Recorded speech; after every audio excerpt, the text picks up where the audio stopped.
There are moments in life when everything seems perfectly still, when you think the chaos is behind you, and you finally get to rest. I had reached that moment, or so I thought. At 44, I was comfortably tucked into a routine that was more survival than excitement. Work, home, dinner, sleep, repeat. I wasn't chasing anything anymore. Not dreams. Not romance. Not even attention. I had learned how to live without the things I used to crave, and I told myself that was peace. But peace is a fragile illusion. And sometimes, trouble doesn't come in loud, crashing waves. Sometimes it knocks lightly, smiles politely, and walks right through your front door wearing a familiar face. That trouble, for me, arrived on a humid July afternoon in the form of my nephew, Jordan. He was 21, my sister's only son. Tall, sharp-featured, with the kind of charm that could turn any reprimand into a joke. He had always been a little too smooth, a little too quick with his grin, but I'd chalked that up to youth. When my sister called, asking if he could stay with me for a few weeks while she traveled for work, I said yes without hesitation.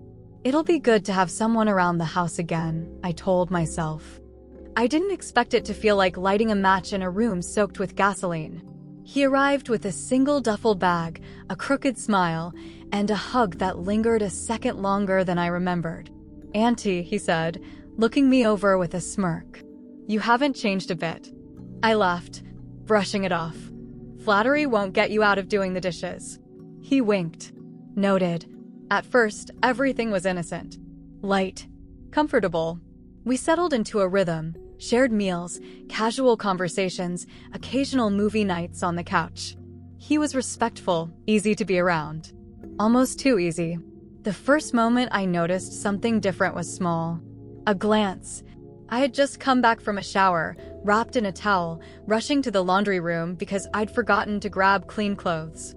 He was in the kitchen, half-turned, sipping a soda. When I passed, he didn't look away. Not in a way that was inappropriate, not exactly. But there was something in his eyes, something still, watchful, aware. I brushed it off. Maybe I imagined it. But that glance stayed with me longer than it should have. Over the next few days, I started noticing more. How he lingered in the doorway when I cooked. How his compliments started shifting from casual to personal. "That color looks really good on you," he said one morning as I poured coffee. "You've got great shoulders." I smiled politely. "Thanks. Now go grab the mail." He didn't argue. But the smile he gave me was slow, intentional. And I felt it. That quiet hum beneath the surface. The way the air between us had started to change. I told myself it was in my head. But then came the night I couldn't explain away. We were watching a movie. Something silly and loud. I was curled on one side of the couch, feet tucked under me. He sat on the other, legs sprawled, arms resting behind his head. Halfway through, I reached for the remote and our fingers brushed. Nothing dramatic. Just skin against skin. But neither of us moved. Not right away. He looked at me, not with surprise, but with something closer to challenge. His gaze didn't flinch, didn't apologize. And I realized, in that moment, that the trouble wasn't in the glance, or the words, or the touch. The trouble was in how I didn't want to move either. I spent the next day trying to shake it. I cleaned, ran errands, went for a walk. Anything to clear my head. Anything to remind myself of the lines I would never cross. He was just a boy. He was family. He was my sister's son. But when I came home, and he was in the kitchen again, shirtless this time, abs sharp, sweat glistening from a jog, and he handed me a bottle of water without a word, I felt something stir in me I hadn't felt in years. And worse, he knew it. He saw it. And he wasn't backing away. That night, I lay awake in bed, staring at the ceiling, wondering how I got here. Wondering how a house that had always felt safe could suddenly feel so charged. I told myself I needed to set boundaries. I would talk to him in the morning. But morning came, and the words didn't. Instead, I found myself watching him from the hallway, listening to him hum to music in the kitchen, the smell of breakfast filling the house. I watched the way he moved, unhurried, confident, and felt a pang of something I couldn't name. Not desire. Not yet. But something dangerous. The final moment, the one I couldn't explain, couldn't deny, came that weekend. We were in the backyard. The sun was low, warm light spilling across the grass. I was trimming the plants by the fence. He came up behind me, offering a cold drink. I turned, took it, and he stood too close. Not inappropriately. Not intentionally. But close enough that I felt the heat of his skin. Close enough that I didn't move away. He looked at me, and his voice was soft. "You're really beautiful, you know that?" I laughed, too quickly. "Stop it. I'm serious." I looked up at him. And for the first time, I didn't smile. Because I knew. We both did. And trouble wasn't knocking anymore. It was already inside.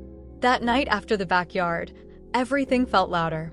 The sound of the faucet in the kitchen, the creak of the hallway floorboards, the way his voice carried up the stairs when he talked on the phone, it all echoed inside me like it was charged. I couldn't focus. Couldn't eat. I told myself it was guilt. But deep down, I knew the truth. It was anticipation. I was waiting for the next moment. The next word. The next glance. The next opportunity for the line to bend just a little more. And when it came, I didn't stop it. It happened the following evening. The day had been long and dull. The air was heavy, and the house had that quiet tension that settles in after two people start pretending they're not circling each other. Jordan was in the living room, shirtless again, sprawled on the couch like he owned the space, like he knew exactly what he was doing. I stayed in the kitchen, pretending to scroll my phone, pretending not to glance over every few seconds. He didn't say anything until I got up to leave. "You don't have to keep avoiding me," he said. I turned. "I'm not." He laughed softly. "Come on. You've barely looked at me all day." "I've been busy." He stood, walked toward me, slow and deliberate. "You're not scared of me, are you?" "No," I said, too quickly. He was closer now. Close enough that I felt his breath. "Then why are you shaking?" I wasn't. Not visibly. But something in me was trembling, a deep, unspoken place that hadn't been touched in years. "Jordan, this isn't wrong," he asked, cutting me off. "Or just unexpected?" I stared at him, heart pounding. "You're my nephew." "Not by blood," he said. "You know that." And I hated how fast my mind tried to justify it. Hated how every reason to pull away felt like it was cracking under the weight of how long it had been since someone looked at me like that. "I should go upstairs," I whispered. "Then go," he said, his voice low. "But you haven't moved." And he was right. I hadn't. That night, I lay in bed staring at the ceiling, reliving the moment, the closeness, the tension. I told myself I was strong, that I would draw a line in the morning, that I would be the adult, the responsible one. But when I came down the next day, he was in the kitchen, making breakfast.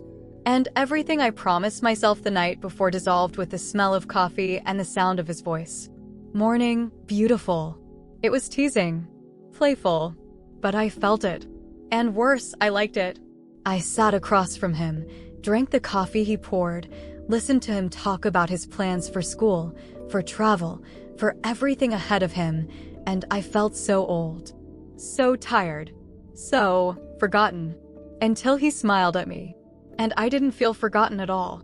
That afternoon, I took a walk. No destination. Just moving, trying to shake the heat that had settled in my chest. I passed neighbors, waved, nodded. I wondered if they could see it on me. The confusion, the tension, the way I had started to unravel in my own skin. When I returned, he was in the backyard again, headphones in, shirt off, sprawled in a chair. He looked up, saw me, and smiled. I paused at the window. And then, for reasons I still can't fully explain, I stepped outside. He pulled out his earbuds. Hey. We didn't speak for a moment. Then he said, "I can go if this is too much." I didn't answer right away. I sat on the edge of the other chair. The sun was warm, the air thick. "You haven't done anything," I said. He turned to me. "Not yet." And I felt it then, not fear. Not even hesitation. But the ache of being wanted. It happened slowly. A touch on the arm. A shared glance too long. a silence too full. And then, one night, while I was locking the doors before bed, he stepped behind me, just close enough that I could feel the heat of him. "I can't stop thinking about you," he said. My breath caught. "This isn't right," I whispered. He leaned closer. "Doesn't make it untrue." And when he brushed his lips against my neck, I didn't stop him. I didn't say a word. I just stood there, eyes closed, letting the moment wrap around me like something I had been starved of for years. When I turned to face him, he didn't push. He just looked at me, eyes full of something raw and real. And I kissed him. Just once. But it was enough. We didn't speak the next morning. He made coffee. I made toast. We moved around each other carefully. But it wasn't awkward. It was charged. Everything had changed. And there was no going back. He stayed for another week. We never spoke about what had happened. But we didn't avoid it either. There were more moments. More touches. More silence thick with everything we weren't saying. And when the day came for him to leave, bags packed, car idling in the driveway, he stood at the door, looking at me like he didn't want to walk away. "Thank you," he said. "For what?" I asked. "For letting me see you." He leaned in, pressed his lips to my cheek. And then he was gone. The house felt empty afterward. Not because he was gone, but because the part of me he woke up had nowhere to go. I spent days walking from room to room, touching things he had touched, remembering. And not once did I feel ashamed. Because what happened between us wasn't about lust. It was about being remembered, being alive, being seen. And now that I had been, I couldn't go back to the woman who slept through her life. I didn't tell my sister. I didn't tell anyone. Some stories don't need witnesses. Some awakenings belong only to the one who felt them.